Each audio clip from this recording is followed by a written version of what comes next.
Okay, we're going on with Chapter 8, Conservation of Energy. We're going to discuss we'll investigate ways that energy can transfer into or out of a system or transform within a system. So we're going to talk about isolated and non-isolated systems. We're going to talk about the conservation of energy and use the conservation energy principle in a variety of situations to solve a problem. So let's look at the non-isolated systems. Uh, when energy crosses the boundary of the system during some time interval due to the interaction with the environment, then we call this a non-isolated system. If the system does not interact with the environment, then it's an isolated system.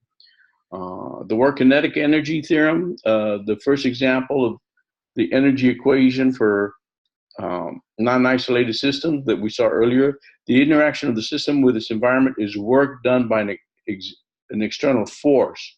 Um, so let's look at different ways that energy is transferred into and out of a system. We first have work. Energy is transferred to the block by work. You push on the block and you do work on it. Force times distance times cosine theta, if you recall that. The next one is energy leaves the radio from the speaker by mechanical waves. We'll learn when we study sound that there's actual wave propagation coming from the speaker. Energy transfer to the handle of the spoon by heat.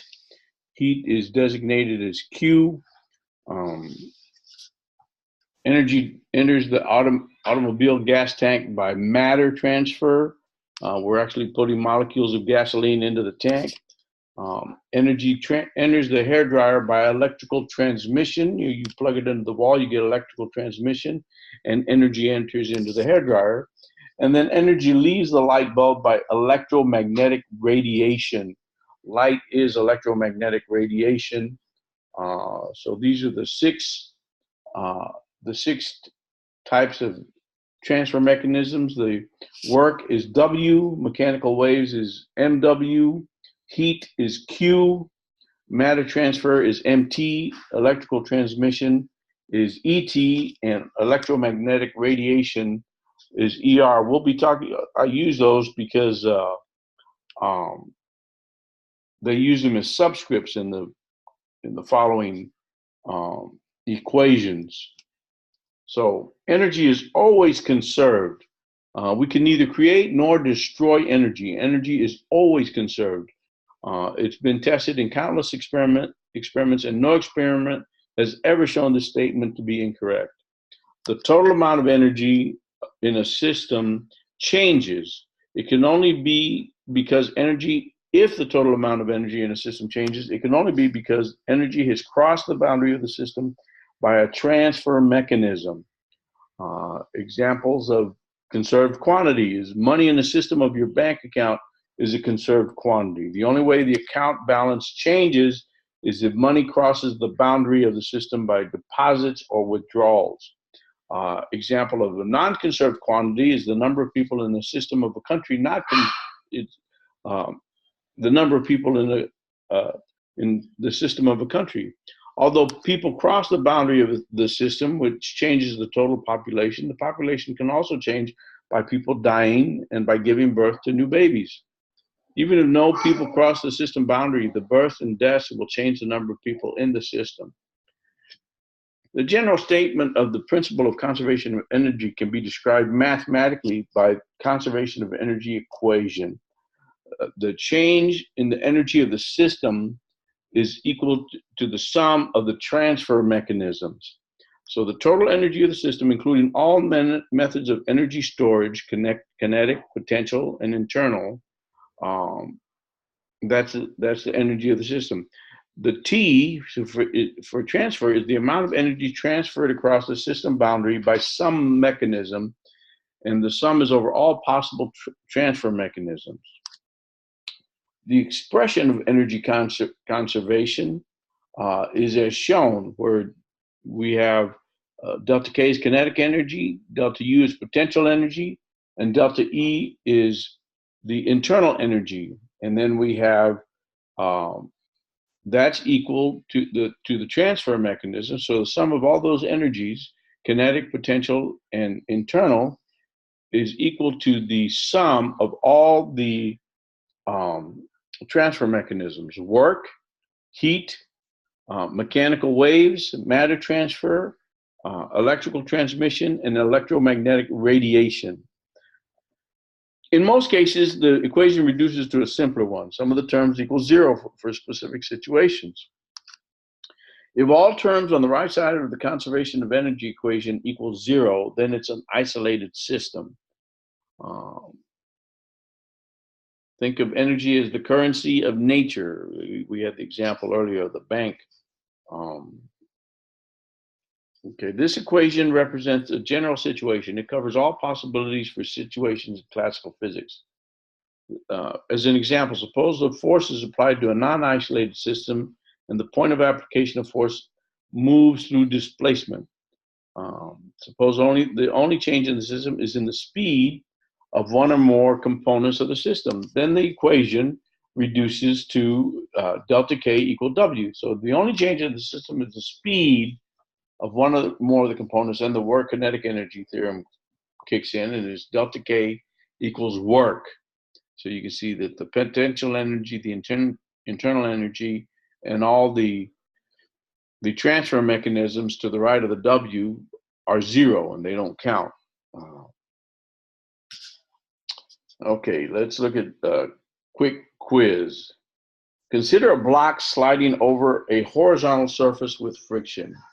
Ignore any sound the sliding might make. If the system is the block, this system is isolated, non-isolated, or it's impossible to determine. Well, it's non-isolated. For the block, the friction force from the surface represents an interaction with the environment. So it's not isolated. If we look at the block as the system, then it's not isolated because the surface that it's rubbing on is part of the environment. Now, consider a block sliding over a horizontal surface with friction. Ignore any sound the sliding might make. If the system is the surface, this system is A, isolated, B, non-isolated, or C, impossible to determine. Well, again, because we've separated the surface from the block, it's non-isolated. The friction force from the block represents an interaction with the environment. Okay, let's look at this. Now, consider a block sliding over a horizontal surface with friction. Ignore any sound the sliding might make. If the system is the block and the surface, this system is A, isolated, B, non-isolated, and C, impossible to determine. Well, since we've included both the block and the surface as the system, it's isolated. It's not interacting with the environment. The block and the surface are both part of the system, so there's no external interaction. Okay, let's see. Let's look at an analysis model of the non-isolated system. Let's see. Imagine you've identified a system to be analyzed and have a defined system boundary. Energy can exist in the system in three forms: kinetic, potential, and internal. The total of that energy can be changed when energy crosses the system boundary by any of 6 transfer methods shown in the diagram here. Those are those orange arrows up and down. They can go into or out of the system. The total change in the energy in the system is equal to the total amount of energy that has crossed the system boundary. The mathematical statement of that concept is expressed in the conservation of energy equation, and that is the change in the energy of the system is equal to the sum of the transfer methods. Okay? The full expansion of the energy conservation equation shows the specific types of energy storage and transfer. So we've got kinetic energy, potential energy. I'm reading left to right. Kinetic energy, potential energy, the internal energy. Those equal to all the transfer mechanisms, which are work, heat, mechanical waves, matter transfer, electrical transmission, and electromagnetic radiation. So the change in the total amount of energy in the system is equal to the total amount of energy that crosses the boundary of the system. Examples: a force does work on a system of a single object changing its speed. So the work kinetic energy theorem says the work equals delta K, the change in kinetic energy. A gas contained in a vessel has work done on it and experiences a transfer of energy by heat, resulting in a change in its temperature. The first law of thermodynamics is that change in internal energy is equal to the work plus heat. An incandescent light bulb is turned on with energy entering the filament by electricity, causing the temperature to increase and leaving by light. So here you have the internal energy is equal to the electrical transmission and electromagnetic radiation. Another example is a photon enters a metal, causing an electron to be ejected from the metal. You get the photoelectric effect. So the change in kinetic energy plus the change of potential energy equals the transfer by electromagnetic radiation. Okay. When using the energy conservation equation to solve a problem, the following steps should be remembered. You need to define the system, identify the beginning and end of the time interval of interest. That'll come into play if you have something at rest and then it slides and then it ends at rest. Both the beginning and end velocities are zero. So that can be important. Identify the initial and final configurations of the system, the positions of the object in gravitational situations, the extensions of springs, etc., and assign appropriate reference values for potential energy. And then write the energy conservation equation, eliminating or setting terms equal to zero that do not apply in the situation. That the energy conservation equation is that long one, the delta K plus delta U plus delta E internal equals work, heat, and then all the different other transfer mechanisms. Let's look at an example. Consider the following examples. For each example, the system is provided and the time interval is from before the device is turned on until it has been operating for a few moments.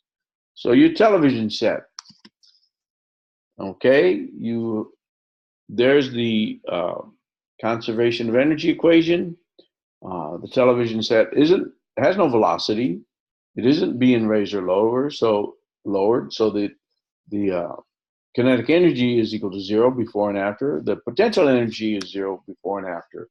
It's only the change in internal energy. And what do we have on the right side of the equation? Well, you're not doing any work because you're not pushing it. There is heat involved because as you turn it on, especially the old, I don't know if y'all remember the old vacuum tube televisions, those things would heat up quite a bit. And there's a mechanical wave, you're getting sound out of it, and there's no matter transfer. There's electrical transmission and there's electromagnetic radiation. So your television set is a non-isolated system, warming up after it is turned on, taking in energy by electricity in order to operate, and emitting energy by sound from the speakers, light from the screen, and heat from warm surfaces. Okay. Your gasoline-powered lawnmower. The time interval includes the process of filling the tank. With gasoline. Well, the general equation, I had to put in an extra bar. You can see that I put that bar in there because they had the equation wrong. So the general equation is the kinetic energy plus potential energy plus internal energy is equal to work, heat, mechanical wave, matter transfer, electrical transmission, and electromagnetic radiation. Well, there is no, if you're just filling your tank, there is no electrical transmission, and there is no electromagnetic radiation. There's no light coming out. So your lawnmower is a non-isolated system with a moving blade, an increased potential energy in the fuel that was added, and an increasing temperature as it operates. Energy entered the lawnmower when it was filled with the fuel and leaves by sound and heat from hot surfaces. The goal of the device is the work that it does on grass as the grass is cut. Notice that there may be electrical processes associated with the spark plug of the mower engine, but these processes are internal to the system, so they do not represent energy crossing the boundary. Okay, let's look at another one. A cup of tea being warmed in a microwave oven. So the general equation, it's not moving. Now, let's be clear, we're talking about a non-isolated system. When we're talking about an isolated system, certainly the little water molecules, they start gaining kinetic energy, but that's internal. That's internal to the system. So you're not moving the cup, and you're not raising or lowering the cup, so kinetic energy is zero, potential energy is zero. You are changing the internal energy. You're not doing work on the system, but you're certainly adding heat, and there is electromagnetic radiation. There is no mechanical wave, matter transfer, or electrical transmission. There is electrical transmission to power the microwave, but we're only looking at the electrical radiation that results from the microwave operating. So your cup of tea is a non-isolated system with an increasing temperature. The input of energy is by electromagnetic radiation, the microwaves. The heat term represents some energy transferring out of the hot tea into the lower temperature air surrounding the cup. All right, this ends the introductory section on the analysis model of non-isolated systems. Next, we will discuss section 8.2, the analysis model of isolated systems, energy. All right.